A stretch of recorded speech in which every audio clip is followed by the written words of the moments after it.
Hello and welcome to our English news edition coming to you from Canal, Algérie. First, to the headlines. Representing the President of the Republic, Abdelmajid Tebboune, at the International Summit on Climate Change being held in Stockholm, Prime Minister Ayman bin Abdelrahman made a presentation on Algeria's experience in the fight against the COVID-19 pandemic.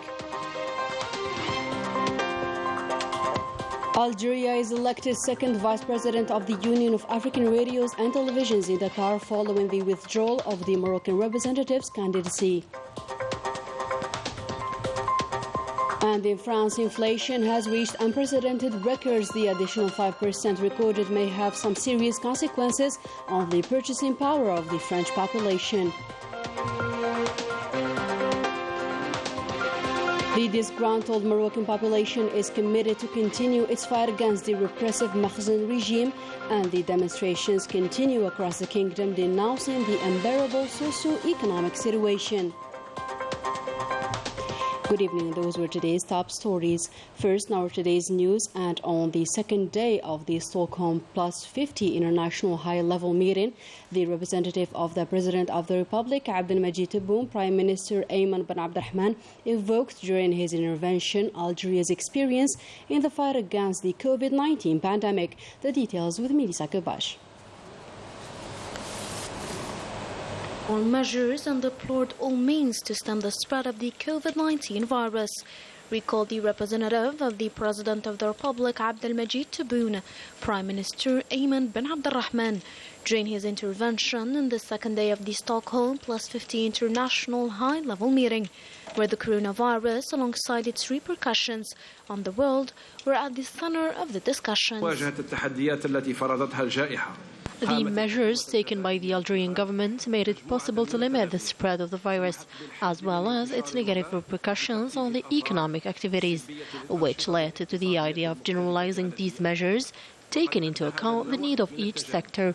Algeria, under the leadership of the President of the Republic, has granted immense efforts, including financial ones, to ensure social support of basic services for the benefit of citizens, namely medical services and social assistance, which have been adapted over the past 2 years.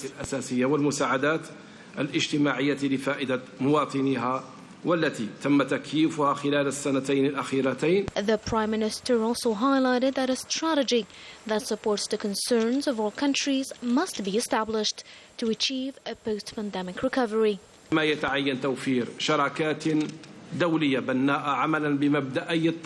It is important to establish a constructive international partnership based on the principle of solidarity, while considering the situation and capacities of each country. On this occasion, I call on the developed countries to provide both technical and financial support to developing countries through the transfer of technology and sharing successful national experiences. Algeria's contribution on the continental and international levels in supporting the region's countries in the fight against the pandemic was also evoked by the representative of the President of the Republic, Prime Minister Ayman bin Abdelrahman. Still with the Prime Minister Ayman bin Abdelrahman, and during a statement he made on public television, he recalled the various proposals made by our country and which have been taken into consideration by the organizers of this international summit, proposals among which those made by the President of the Republic, Abdelmajid Tebboune, during the extraordinary summit of the African Union held in Malabo last May 27th. Let's have a listen to the Premier's statement. لقد تشرفت والوفد المرافق بتمثيل السيد رئيس الجمهورية في I had the honor alongside the delegation that accompanied me to represent the President of the Republic during this high international summit initiated by the United Nations. During this forum, we've submitted several propositions for the benefit of a sustainable development, which were taken under consideration.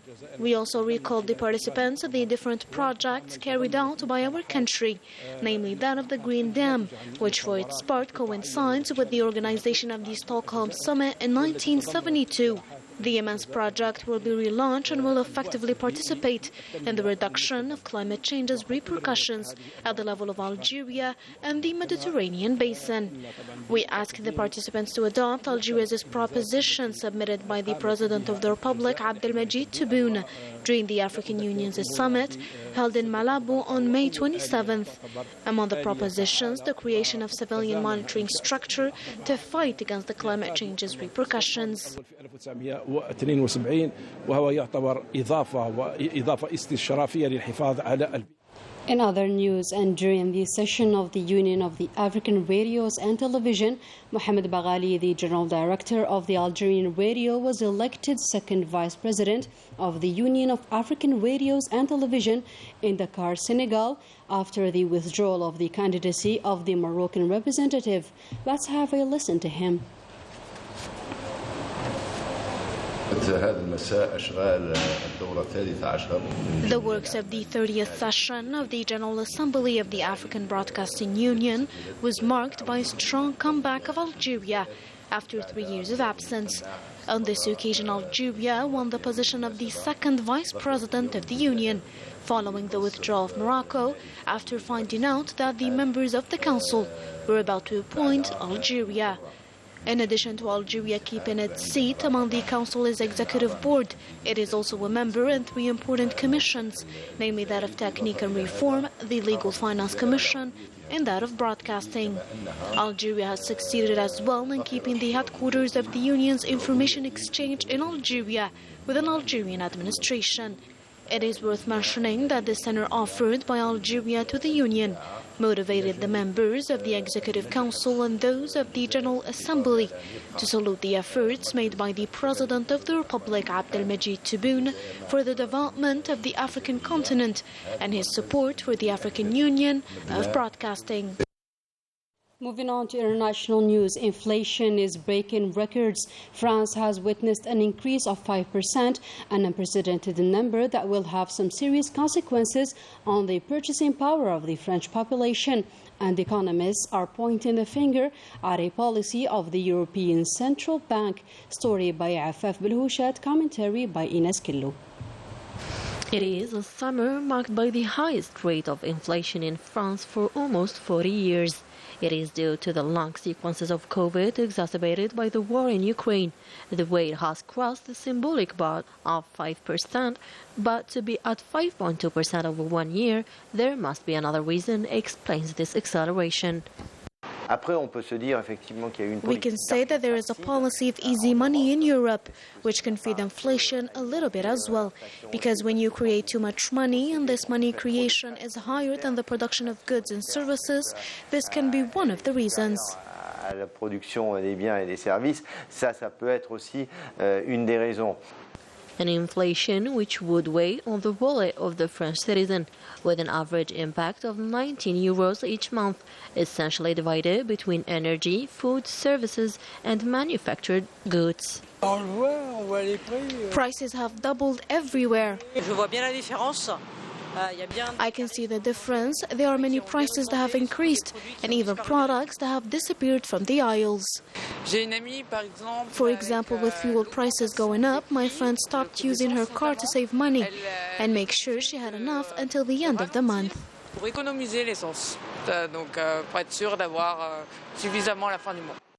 Indeed, with a 20% rise in fuel prices, people are forced to live an average of 27 euros per month, which is one of the responses envisaged by the government, and that the increase in interest rates on savings is a fragile solution, according to this economist.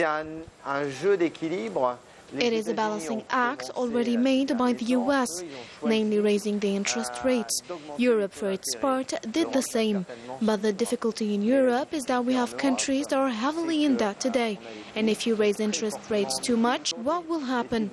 Will the debt remain sustainable or not? Knowing that France is one of the countries that are the most in debt in Europe.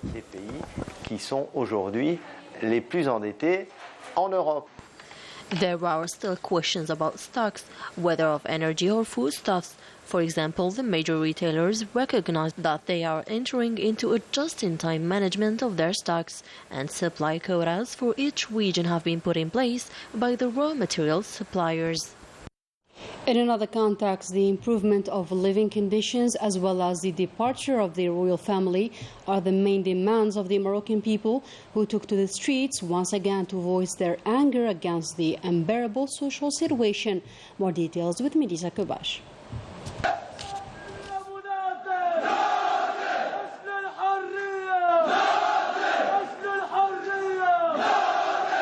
Despite the banning of protest movements, Moroccans are determined to showcase their anger against their social situation. Therefore, they took to the streets for a decent life and chanted slogans against the inflation of prices. As for the Makhzen regime, it maintained its silent strategy. The citizen is marginalized and desperate. He can no longer obtain a job to gain a decent life. Moroccans are expressing through sittings and demonstrations carried out across the Moroccan territories their determination to defend their rights.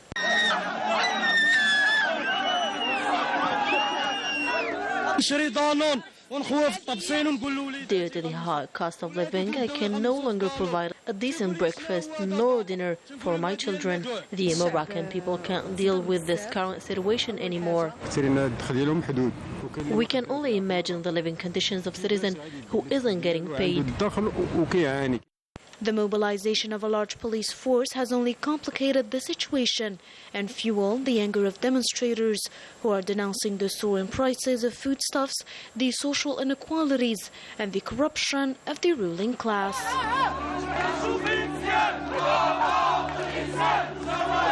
Still in Morocco, the social and economic situation continue to fuel the anger of Moroccans who live under the foot of a regime unable to meet their most basic needs, whereas the leader of the parliamentary group of Justice and Development Party says that the absence of the government from this public debate is only making things worse in the streets. Story by Ines Killo. The repression of Moroccans who protest peacefully has become systematic. The Makhzen forces use violence and all possible maneuvers to silence the demonstrators. For Moroccans, these protests are not only meant to denounce the growing tyranny of the Makhzen, which exercises a policy of marginalization and oppression against the Moroccan people, while the political parties in the country are forcefully displaying their positions in the face of the plot to normalize with the Zionist entity. The head of the parliamentary group of Justice and Development Party announced that the absence of the government from the public debate increases the tension in the streets.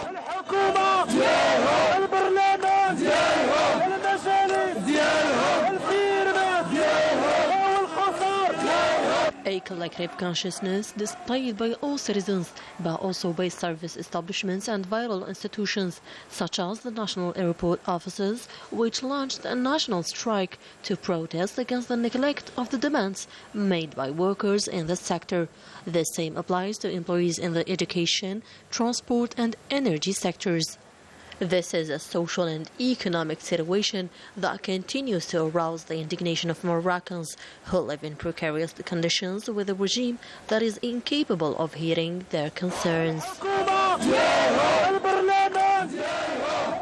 And finally, according to the Moroccan opposant established in France, Abdelatif Zaraidi, the criminal Makhzen policy is still making the Moroccan population suffer on all levels. He also exposed the royal family's plan to erase the Moroccan identity and replace it with a Zionist one. Let's have a listen. Terrible, comme tout le monde sait maintenant, déjà un petit peu compliqué. For a long time now, the Moroccan population has been suffering from unemployment, lack of resources, in addition to food and water crisis, a criminal policy adopted by a dictatorship which has reached rock bottom. It was all about survival for the Moroccan population, but now there is only death, first hunger and now drought. Finding drinking water became a luxury nowadays. I have seen some videos of people in the south drinking from wastewater. It is a truly catastrophic situation. We have Zionists openly settling in our country. It is obvious that the relations between the monarchy and the Zionist entity had existed for a long time. Even the members of the royal family are Zionists themselves. They are working relentlessly to erase the Moroccan identity and replace it with a Zionist one. And if we do nothing about it, it will undoubtedly affect the whole region. And with this, our today's news edition comes to a close. Thank you for joining us.